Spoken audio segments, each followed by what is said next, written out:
నమస్తే friends, welcome to our channel PNR food. ఈరోజు మనము క్యాలీఫ్లవర్ కర్రీ ఏ విధంగా చేసుకోవాలో ఈ వీడియోలో చూసేద్దాము.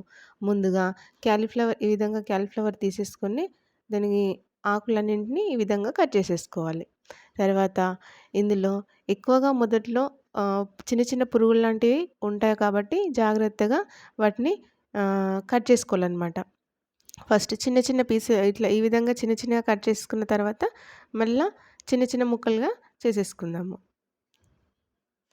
చూడండి, మధ్యలో ఉన్న వేస్ట్ అంతా తీసేసి ఇప్పుడు చిన్న చిన్నగా తుంచుకోవాలన్నమాట.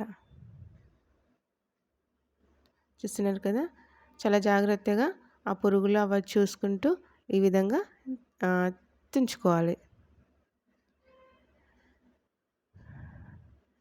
తుంచుకొని మంచిగా ఒక గిన్నెలో వేసేసుకొని సాల్ట్ వేసి ఒక 2 టైమ్స్ అట్లా మంచిగా కడిగేసుకోవాలి. చూడండి, మొత్తం కూడా ఈ విధంగా తుంచేసుకోవాలన్నమాట. ఆ మొత్తం కూడా ఈ విధంగా వచ్చినాయన్నమాట. ఇప్పుడు మనము ఇందులోకి ఒక 4 టమాటోలు, 2 పచ్చిమిర్చి, కరివేపాకు, కొత్తిమీర, ఒక చిన్న సైజు ఆనియన్ తీసుకొని మంచిగా చిన్న చిన్న ముక్కలుగా కట్ చేసి పెట్టేసుకోవాలి.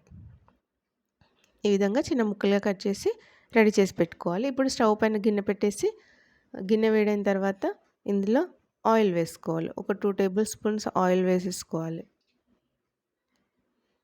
ఆయిల్ వేడైన తర్వాత ఆవాలు, జీలకర్ర, మినపప్పు అట్లా పోపు దినుసులు వేసుకొని కలర్ చేంజ్ అయ్యే వరకు వేయించుకోవాలి. తర్వాత పచ్చిమిరపకాయలు, కరివేపాకు, ఆనియన్ వేసి మంచి రంగు వచ్చే వరకు ఫ్రై చేసేసుకోవాలి. ఈ ఫ్రై అయిపోయిన తర్వాత ఇందులో కొద్దిగా అల్లం వెల్లుల్లి పేస్ట్ వేసి కూడా పచ్చివాసన పోయే వరకు వేయించుకోవాలి. అండ్ పసుపు యాడ్ చేసేసుకోవాలి.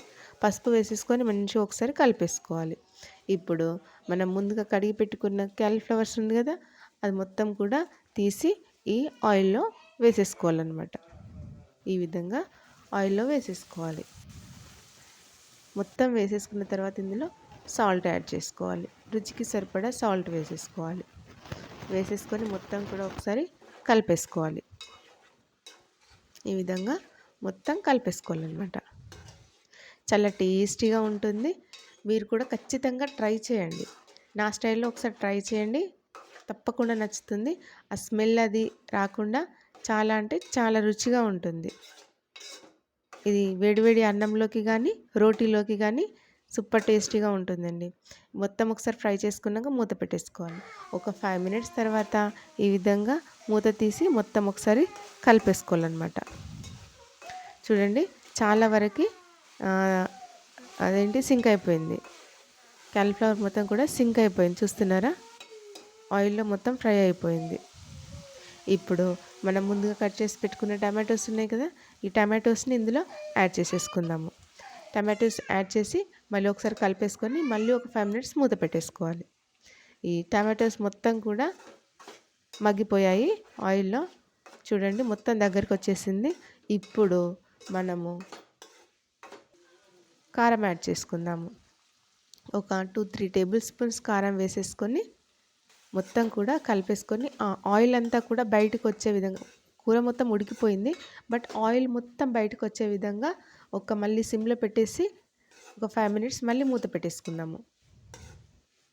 చూడండి, మొత్తం కూడా సింక్ అయిపోయింది, మొత్తం ఉడికిపోయింది. స్మెల్ కూడా చాలా బాగా వస్తుంది. మొత్తం మంచిగా ఒకసారి కలిపేసుకుందాం. ఈ విధంగా కలిపేసుకొని ఒక 2 మినిట్స్ అట్లా మూత పెట్టేసుకొని తీసేద్దాము. లాస్ట్లో కొత్తిమీర యాడ్ చేసుకోవాలి.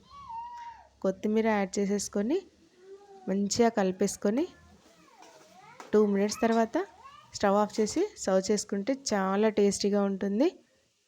అండ్ ఇది అన్నంలోకి కానీ రోటీలోకి కానీ సూపర్ టేస్టీగా ఉంటుంది. మీరు కూడా ట్రై చేయండి. Thank you.